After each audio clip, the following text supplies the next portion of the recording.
If you're feeling drained, overwhelmed, or quietly aching inside, pause for a moment. This message is meant for your heart.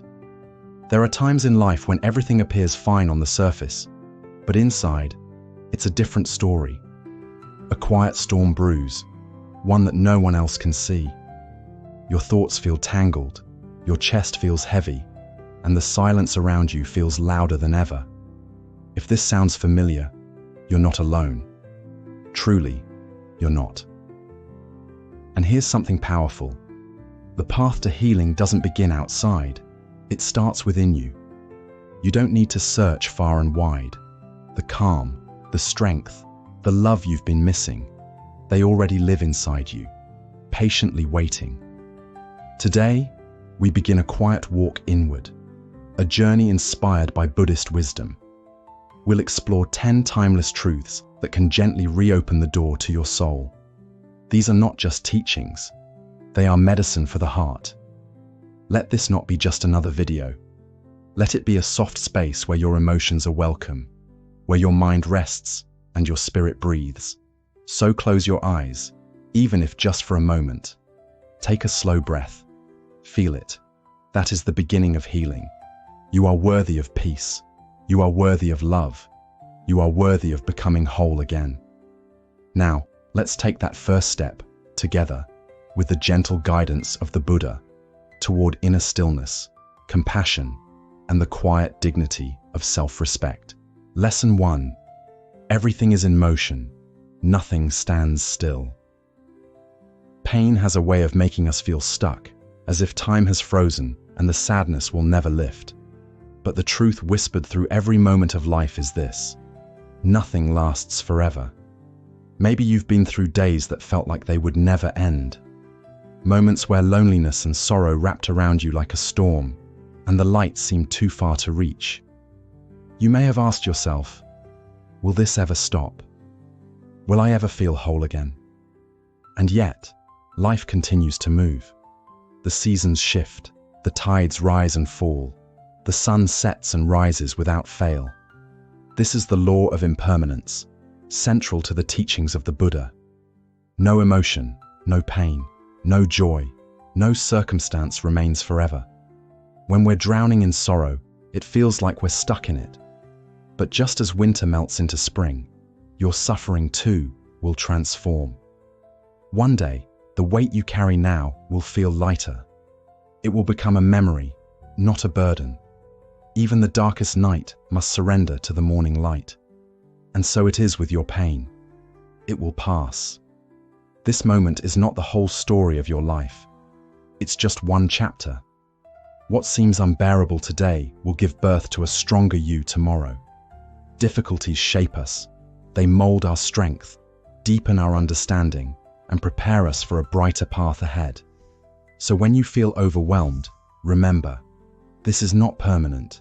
It's just a passing wave in the vast ocean of your life. Trust the flow of time. Trust that peace is not far behind. The only constant is change. And in that change lies the hope, the healing, and the rebirth you're waiting for. Lesson 2. Embrace your pain. Don't escape it. Healing doesn't begin with resistance. It begins with honesty.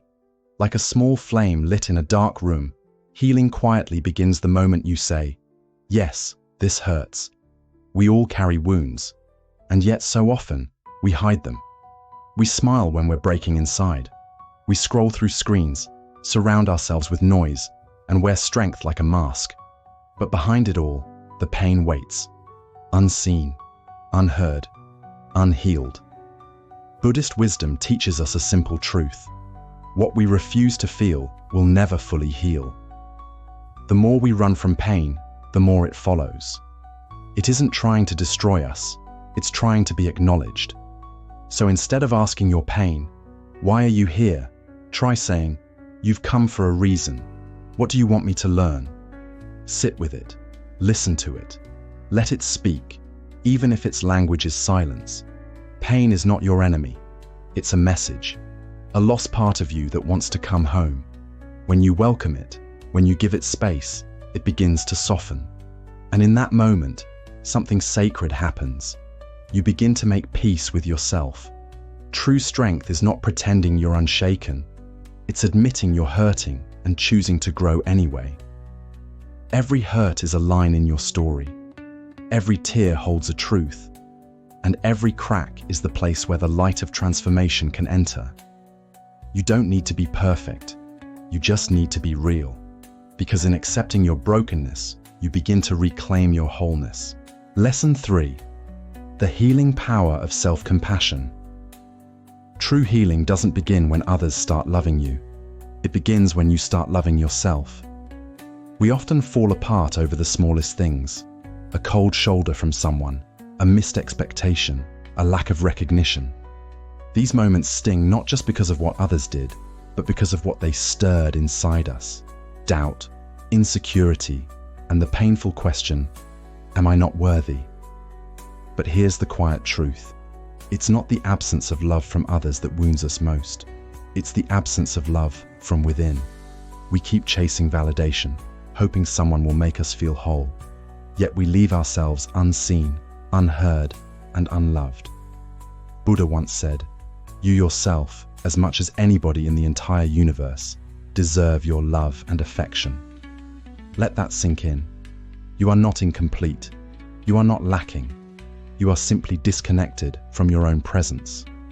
Imagine how your life might change if you treated yourself like someone worth cherishing. What if each morning, instead of criticism, you offered yourself a kind smile? What if your past mistakes became lessons rather than weapons of self-blame? What if, instead of waiting for approval from others, you whispered to yourself, "I am enough. I am whole, just as I am"? That's not arrogance, that's inner strength. Self-love is not about indulgence, it's about acknowledgement. It's the quiet act of sitting with your feelings, holding your brokenness with tenderness, and no longer abandoning yourself when you need support the most. When you learn to love who you are, you stop fearing solitude. You stop needing constant reassurance. You begin to grow roots, deep, unshakable roots, in your own being. Because real healing doesn't come from the outside. It blossoms from within, from the moment you decide to stand beside yourself. So next time you feel overlooked, exhausted from hoping someone will understand you, pause, breathe, then say gently to yourself, "I see you. I accept you. I love you." In that moment, you'll realize you've always had the most loyal companion right there with you. And from that place of inner love, no wound is too deep to mend. Lesson 4. The medicine of silence. Healing doesn't always come from doing more. Sometimes it comes from doing nothing at all. In our fast-paced lives, we're always moving toward goals, toward people, toward distractions. But rarely do we pause and turn inward. We've grown used to the noise, not just the kind that surrounds us, but the kind that lives in our own heads. But what if the clarity you seek isn't in more motion, but in stillness? The Buddha once said, "A disciplined mind brings happiness." And that discipline begins in silence, because only in quiet moments can we hear what's truly going on inside us. Try this. Set everything down. Close your eyes. Let the outside world fall away. At first it's uncomfortable.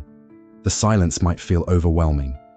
Old wounds, buried thoughts, and hidden fears may surface. But that's where transformation begins. When we stop running from ourselves, we start meeting ourselves. You may start to hear a faint voice within. It doesn't shout, it whispers, "You're not broken, you're simply tired. Come back to yourself." That voice is not your ego, it's your soul, and it's been waiting patiently for you to listen. Sitting in silence isn't easy, but it's sacred. As you make room for stillness, something begins to shift. The mental clutter starts to dissolve. The tension in your chest begins to ease. You begin to see things as they are, not as fear or anxiety paints them. And slowly, your inner world softens. A quiet light appears where there was once confusion. That is the space where true healing begins, not in escape, but in presence. So the next time life feels too loud, too heavy, or too fast, try something radical. Stop, breathe, close your eyes, and gently enter the silence within. There, in that quiet space, you'll discover that the peace you've been chasing has been quietly waiting for you all along. Lesson 5. The present moment is where life truly lives. Real peace isn't found by digging through the past or racing into the future. It's discovered right here, in this single breath. So often, we wake up but carry yesterday on our shoulders. We move through the day, but our thoughts remain tangled in regrets, memories, or things we can't change. And by nightfall, instead of resting, we're burdened by fears about tomorrow. This is the hidden suffering, being physically present but mentally elsewhere. The Buddha taught that true aliveness only exists in the present moment, and yet we spend most of our lives everywhere except here. We replay old mistakes, revisit past pain, and invent future problems, all while the present slips quietly through our fingers. But think about it. Can you rewrite the past by obsessing over it? Can you control the future by worrying? All we truly have is now. Healing begins when we return to what's real, this moment. Right now, you can feel your breath rising and falling. You can hear the world around you, birds, wind, laughter, silence. You can notice your own presence, not your story, not your identity, but you, simply being. This is not about ignoring the past or neglecting the future. It's about refusing to miss what's already here. Because every second that passes is a part of your life you'll never get back. When you begin to value the present, your mind softens, your heart opens. You begin to heal, not because life became easier, but because you finally stopped abandoning the only place where life actually happens. So the next time your mind drifts to what was or fears what might be, gently pause. Ask yourself, am I missing what's happening right now? Then take a breath, look around and say, I am grounded. I am present. This moment is mine, and it is enough. Lesson 6. Trace the pain to its roots. There's a truth the Buddha taught that we often overlook. All pain arises from a cause. See the cause clearly, and the suffering begins to dissolve. Let's step into a familiar story, not of someone famous, but someone like you and me. Picture a young boy named Arjun. One day in school, he makes a small mistake, but instead of gentle correction, his father lashes out, in front of everyone.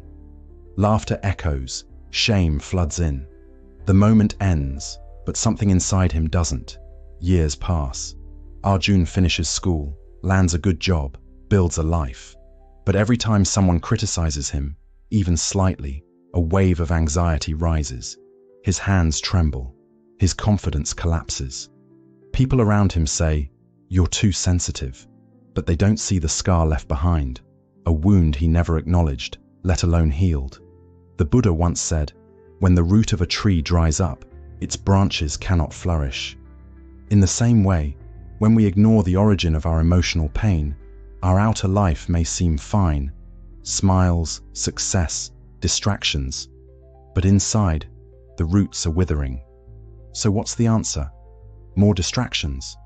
Forcing positive thoughts? Real healing begins in stillness. It starts when we stop running and ask ourselves, when did this pain begin? Why does this trigger me so deeply? Maybe someone betrayed you. Maybe your dreams were ridiculed.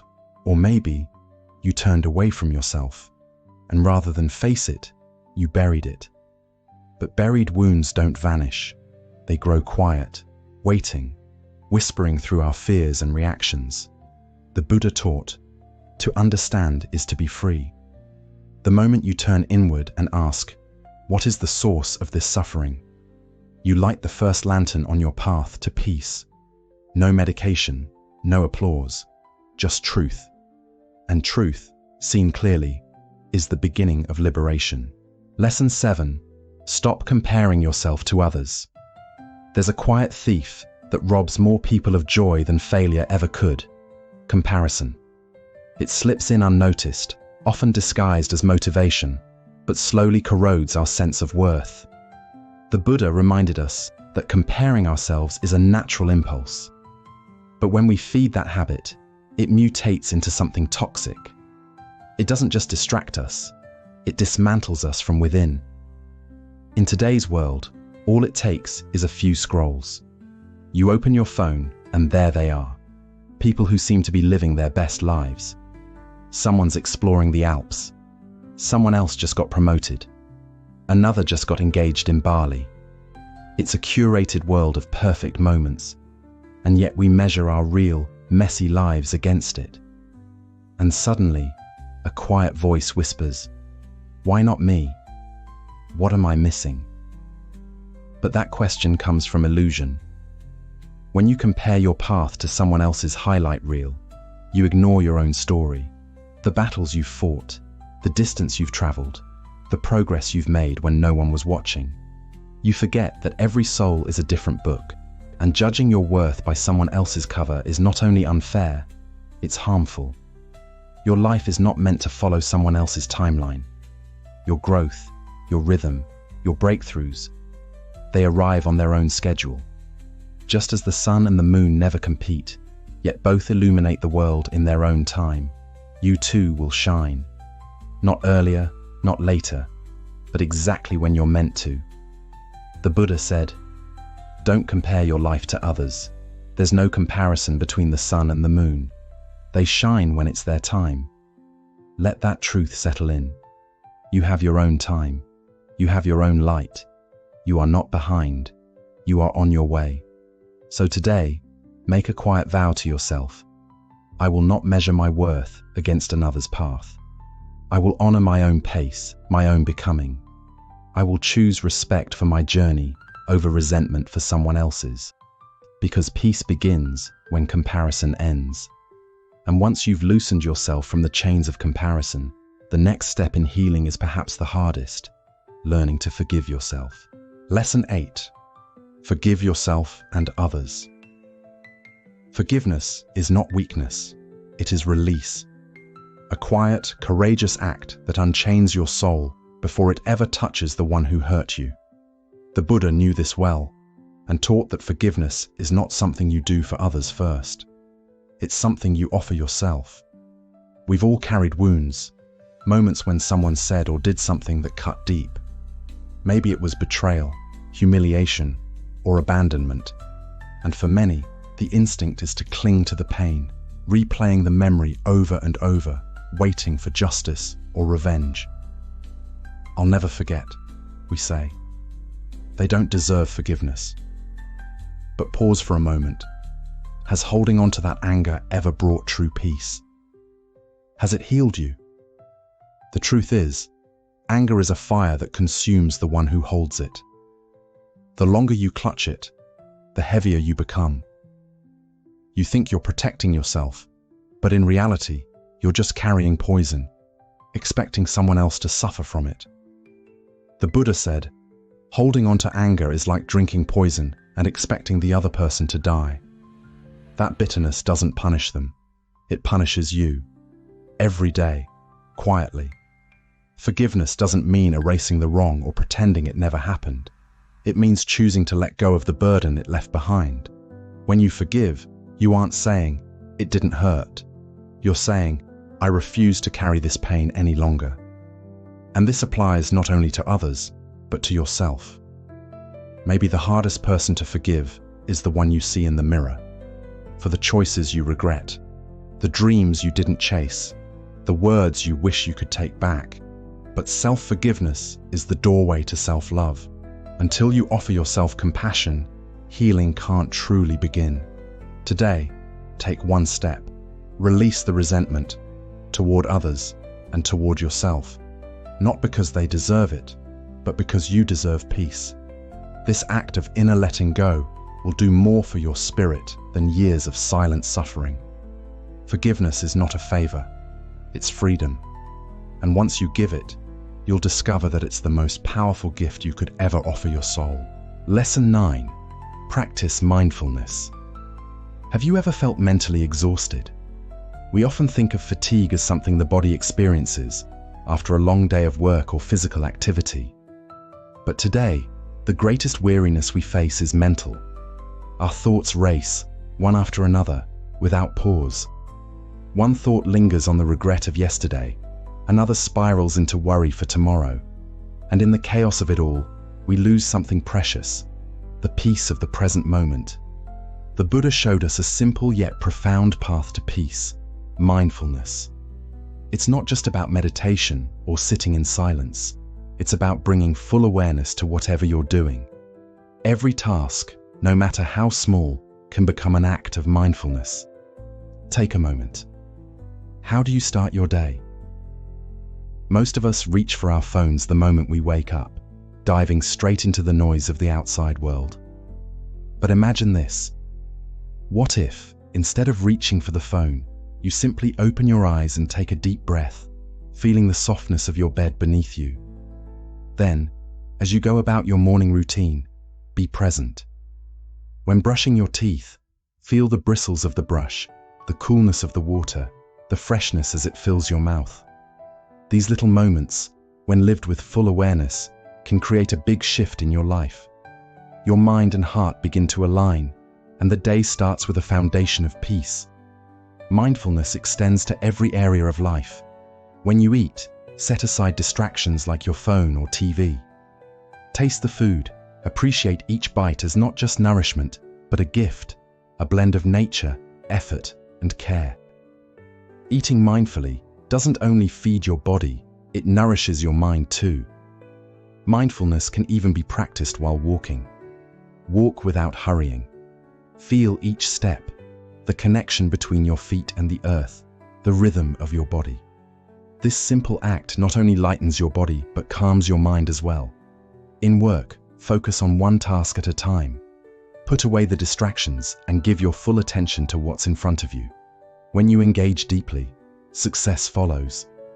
Not just because you get more done, but because you find satisfaction in every task you complete. And mindfulness can transform our relationships. The next time someone speaks to you, listen. Really listen. Don't interrupt. Don't think of your response. Simply be present in their words. This one act can work wonders in building deeper, more meaningful connections, because people feel heard and valued when you truly listen. At first, this practice may feel strange. Our minds are conditioned to rush, to be everywhere at once. But as you practice daily, you'll notice a shift. The more present you become, the more peace you invite into your life. Remember, peace isn't something to search for in distant places or lofty goals. It's here, in the now, in every breath. The more you practice mindfulness, the calmer your mind becomes. Life feels more balanced, and you begin to understand yourself more deeply. Over time, fear recedes, regrets fade, and a deep sense of gratitude for life grows within you. Mindfulness teaches us that every moment is sacred. By living fully in the present, even the most ordinary day becomes extraordinary. Lesson 10. Treat every morning as a fresh start. Each day holds the power of a new beginning. Yet how often do we wake up carrying yesterday's weight? The regret, the arguments, the unfinished tasks, or the heartaches of the day before? We let these burdens rise with us every morning. We go through our routines, brushing our teeth, having breakfast, heading to work. But all the while, we remain entangled in yesterday's energy. But ask yourself, if you were given a brand new life every morning, would you choose to carry the old pain, anger, and exhaustion with you? The Buddha taught, every morning is a new beginning. This isn't just a poetic line, it's a profound truth. When you wake up each morning, you're not just coming out of sleep, you're being given a fresh opportunity to step into your life with renewed consciousness. You must remind yourself that what's past is exactly that, past. The past exists only in your memory, and memories should never be allowed to cloud the joy of the present moment. Every morning is like a blank page, ready for you to write your own story. But if you continue to write yesterday's narrative on that fresh page, how can you expect anything new to unfold? No matter how painful, how flawed or how heavy your past may have been, today's sun rises with no judgment of who you were yesterday. It simply illuminates the path ahead, with warmth and endless potential. So, start each day with the thought, today, I can recreate myself. Today, you have the chance to be kinder, to forgive, to heal. Today, you can mend a broken relationship, take that first step toward your dreams, or simply embrace the peace that's waiting to be felt. Every morning life whispers, here's another chance. You have the power to decide what kind of day you want to create. Will you let it be shaped by worry, stress, and confusion again? Or will you fill it with love, peace, and mindfulness? The choice is yours, and therein lies your greatest strength. So, take a deep breath, close your eyes for a moment. Let go of yesterday. Tell yourself, today I will live fully. I will release the past. I will learn to love myself, and I will find peace within. Remember, life is not static. Every moment is a chance to change. Every day is another opportunity to rediscover who you are. Conclusion. The truth is, everything that arises will also pass. Every storm, every sorrow, every smile. When we stop resisting change and start flowing with it, we suffer less. We begin to heal. Not because life becomes perfect, but because we no longer expect it to stay the same. If this lesson spoke to your heart, know that it's only the beginning.